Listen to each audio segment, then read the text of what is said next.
සුබ දවසක් ප්‍රාර්ථනා කරනවා මගේ ආදරණීය යාළුවෝ හැමෝටම. අද මාත් එක්ක එකතු වෙලා හදමුද රසම රස පාස්තා එකක්.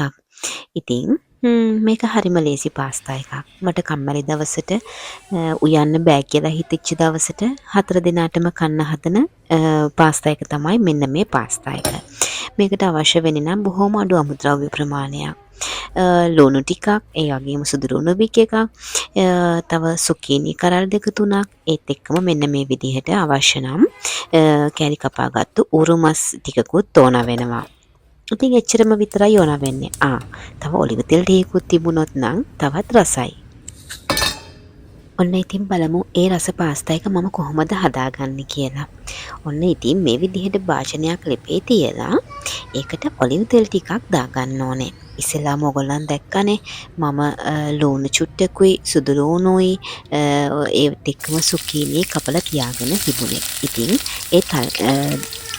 රත් වෙච්ච ඔලිව් තෙල් එකට මෙන්න මේ විදිහට කපාගත්ත ලුණු ටික දාලා චූටි වෙලාවකින් ඒ කියන්නේ විනාඩියකට විතර පස්සේ හීනියට කපාගත්ත සුදු ලුණු එකත් ඒකට එකතු කරා. ඉතින් ඒක චුට්ටක් රන්වන් පාට වෙනකන් බෙදෙනකන් තියලා ඊට පස්සේ මම අර ඔයගලන්ට කලින් පෙන්නපු කොටුවට කපාගත්තු ඌරු මස් කෑලි ටික එකතු කරන්න ඕනේ. ඒකට ඉතාලියේ නම් කියන්නේ පංචෙත්තා කියලා. ඉතින් ඒක නැති වුණත් කිසිම ප්‍රශ්නයක් නැහැ. ඒක තිබුණොත් වෙනම රසක්. ඌරු මස් හරි මස් ಜಾති හරි කන්න අකමැති කෙනෙක්ට මේ මස් එක එකතු කරන්නේ නැතුව මේ විදිහටම තෙලෙන් බෙදගත්තු නෙමෙයි තෙලට ඔලිව් තෙල් දාලා හදාගත්තු සුදු ලුණු මිශ්‍රණයට මේ විදිහට සුක්කීනි එකතු කරන්නත් පුළුවන්. ඉතින් මම කියන්නම්කෝ මම දැන් හදාගන්න විදිහ. මම ඉතින් අර ඌරු මස් කෑලි එකතු කරලා විනාඩියක් විතර ගියාට පස්සේ හීනියට කපාගත්තු සුක්කීනි ටිකත් මෙන්න මේ විදිහට එකතු කරනවා. ඔයගලන්ට පේනවානේ සුක්කීනි ටිකක් අපිට ගොඩාක් වගේ පෙවුනට ඒක ඉදෙනකොට බොහොම චුට්ටක් වෙනවා. ඉතින් සුක්කීනි ටිකක් වැඩි වෙන තරමට මේ පාස්තා එකට මම නම් ආසයි ඇත්තටම.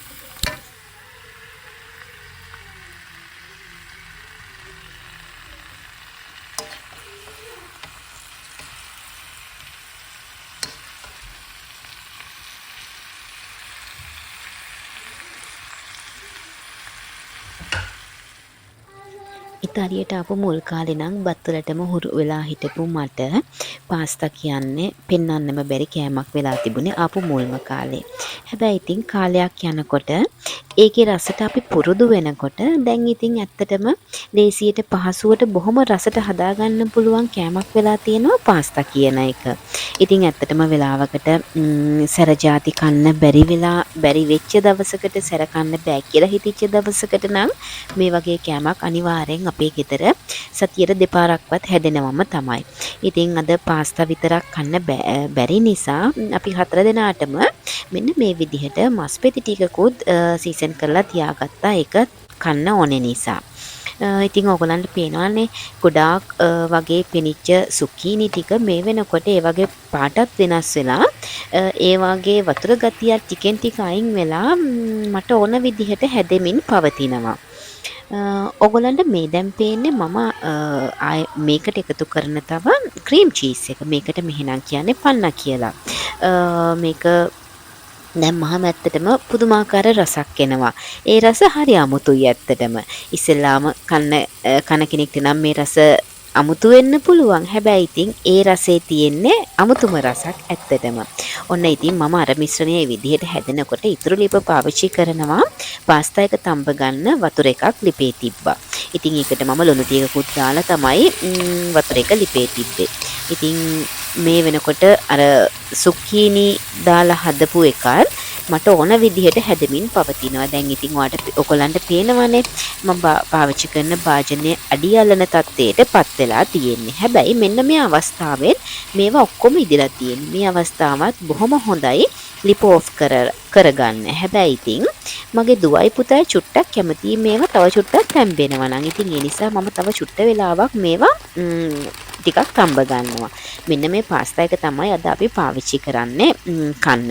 ඉතින් බලන්නකෝ ඔන්න මගේ මිශ්‍රණය මේ වෙනකොට මට ඕන කරන ගානට හැදිලා තියෙන්නේ. මම මේ වෙලාවේදී මේක චුට්ටක් ලිප ඕෆ් කරලා තියා ගන්නවා. ඊට පස්සේ තවත් පුංචි වැඩක් මේකට කරන්න ඕන නිසා.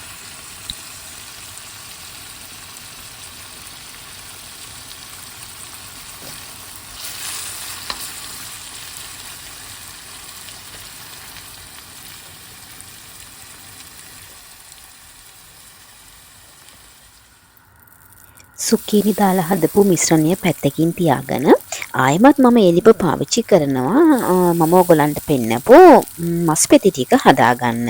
ඉතින් මම හිමීට මේ මස් පෙති ටිකත් මේ විදිහට හදාගන්නවා.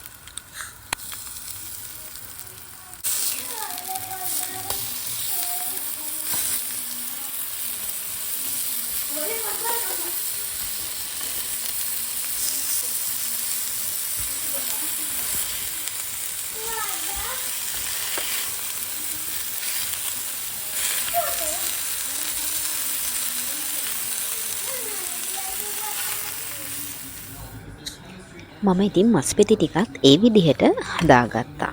ඔන්න ඉතින් ලිපේ තියපු වතුර එකක් පැහෙනවා. ඉතින් උතුරපු වතුර එකට මම අර කලින් පෙන්නපු පාස්තා එක මේ විදිහට එකතු කරා. ඉතින් පාස්තා එකක් හදාගන්න ඕන විදිහ මම ඔයගලන්ට කියන්න ඕනේ නැහනේ. ගොඩක් වෙලාවට අපි පාස්තා එක හදාගන්න යන වෙලාව ඒ පැකට් එකේ සඳහන් වෙලා තියෙනවා. සමහර කෙනෙක් ආසයි චුට්ටක් අල්දෙන්තේ ඒ කියන්නේ චුට්ටක් ටිකක් ඝන විදිහට තියෙනවාට සමහර කෙනෙක් ආසයි ටිකක් තම්බල කන්න. ඉතින් ඒක තමන් ආස විදිහට හදාගන්න පුළුවන්. ඒ කොහොම නැති වුණත් පාස්තා එක තැම්බෙන්න යන වෙලාවත් ඒකේ සටහන් වෙලා තියෙනවා. ඔන්න ඉතින් මම තවත් වැඩක් කරනවා මේ වෙලාවේදී. මම අර කලින් හදපු මිශ්‍රණයට ආයෙමත් ලිප ටිකක් ඔන් කරලා මම අර පෙන්නපු පන්නා එක එකතු කරනවා. ඉතින් ඔයගලන්ට පේනවනේ ඒක ඇත්තටම ක්‍රීම් එකක් වගේ. ඉතින් මට ඒ වගේ පැකට් එකමාරක් විතර අද දවසේ මම පාවිච්චි කරනවා. ඉතින් අපේ ගෙදර චුට්ටක් සැලට කනවා. හැබැයි කොහොම වුණත් මේ පාස්තා එකට මෙහෙ කට්ටියන් ගම්බිරිස් කුඩු ටිකක්, කැලිමිරිස් ටිකක් ගොඩක් වෙලාවට එකතු කරනවා. ඉතින් මමත් ඒ මිශ්‍රණයට පන්න දාලා එකතු කරගත්තු ඒ මිශ්‍රණයට ගම්බිරිස් කුඩු ටිකකුයි, කැලිමිරිස් ටිකකුයි එකතු කරගන්නවා. ඔයගලන්ට පේනවනේ අර ටිකක් හයියට තිබිච්ච පාස්තා එක මේ වෙනකොට චුට්ටක් මෙලෙක් වෙලා තියෙනවා. ඔන්න ඉතින් මේ පේන්නේ මම කැලිමිරිස් ටිකකුයි ගම්බිරිස් කුඩු චුට්ටකුයි දාලා එකතු කරගත්තු මිශ්‍රණය. ඉතින් මේ වෙලාවේ අර තඹගත්තු පාස්තා එක මම හදාගත්තු අර ක්‍රීම් චීස් මිශ්‍රණයට එකතු කරනවා. ඔයගලන්ට පේනවනේ බොහොම ලස්සනට තියෙනවා. උණු උණුවෙන් බලමු ඒක මිශ්‍ර කරලා ඉවරුණාට පස්සේ කොහොමද පෙනුම කියලා.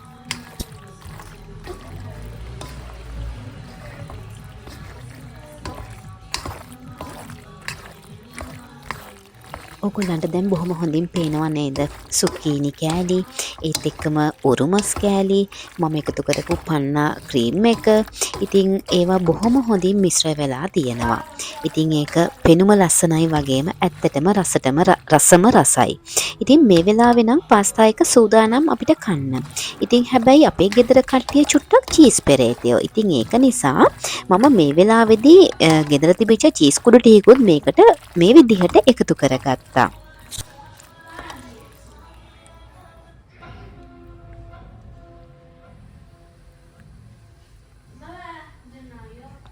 ඉතින් පෙනුම නම් හරිම ලස්සනයි නේද? පෙනුම ලස්සනයි.